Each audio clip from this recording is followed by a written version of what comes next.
السلام علیکم، آپ دیکھ رہے ہیں سٹی 11 نیوز پاکستان HD۔ خبر شامل کرتے ہیں جڑاوالا سے۔ ہمارے نمائندہ محمد شفیق کی رپورٹ کے مطابق وزیر اعظم عمران خان کا 120 ارب کے ریلیف پیکج کا اعلان۔ حکومت پاکستان کی تاریخ کا سب سے بڑا فلاحی پروگرام جو ملک کے فلاحی ریاست بننے کی جانب ایک قدم ہے۔ ریلیف پیکج میں آٹے، دالوں اور گھی پر 30% سبسڈی دی جائے گی جو کہ آئندہ 6 ماہ تک ہوگی۔ ان خیالات کا اظہار ممبر قومی اسمبلی چودھری رضا نصر اللہ گمن نے چک نمبر 215 ریلوے بجلی گھر چوک جڑاوالا روڈ پر مختلف ترقیاتی کاموں کے افتتاح کے موقع پر ایک عظیم الشان جلسے میں کہا۔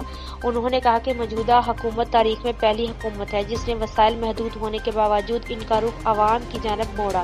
وزیر اعظم عمران خان کے وژن کے مطابق پنجاب کے تمام خاندانوں کو صحت مند انصاف کارڈ فراہم کیا جا رہا ہے۔ 1 جنوری سے پنجاب کے تمام خاندانوں میں منتخب نجی و سرکاری ہسپتالوں سے 10 لاکھ تک علاج کے اہل ہوں گے۔ معیشت جیسے جیسے ترقی کر رہا ہے اس کے ثمرات بھی عوام کو منتقل کیے جائیں گے۔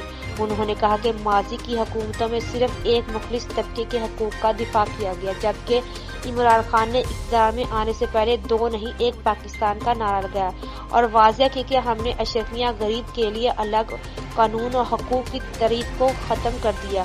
بے پناہ مشکلات اور رکاوٹوں کے باوجود وزیر اعظم عمران خان اپنی عزم کے ساتھ پیش رفت کر رہے ہیں۔ انہوں نے کہا کہ اپوزیشن خوش فہمی میں مبتلا ہے کہ وہ آئندہ انتخابات میں اقتدار کے قریب پہنچ جائے گی، بلکہ حقیقت یہ ہے کہ ان کی سیاست جیسے نہیں پہنچی اقتدار تو دور کی بات ہے انہیں اپنی سیاسی بقا کے خطرات لاحق ہیں۔ یہ لوگ اس سے اچھی طرح آگاہ ہیں۔ اس موقع پر کلیم اللہ کموکا خان، ثناء اللہ خان، شہباز سبحانی، اصغر ڈوگر، سردار اکبر ڈوگر، عبدالجبار صابر سبحانی، مطاع اللہ خان، نصیر جٹ، ایڈوکیٹ رانا ارشد راؤ، شفیق مظہر، حسن اللہ، جعفر جٹ اور صوبیدار اور دیگر نے بھی خطاب کیا۔ مزید خبروں کے لیے دیکھتے رہیے سٹی 11 نیوز پاکستان HD۔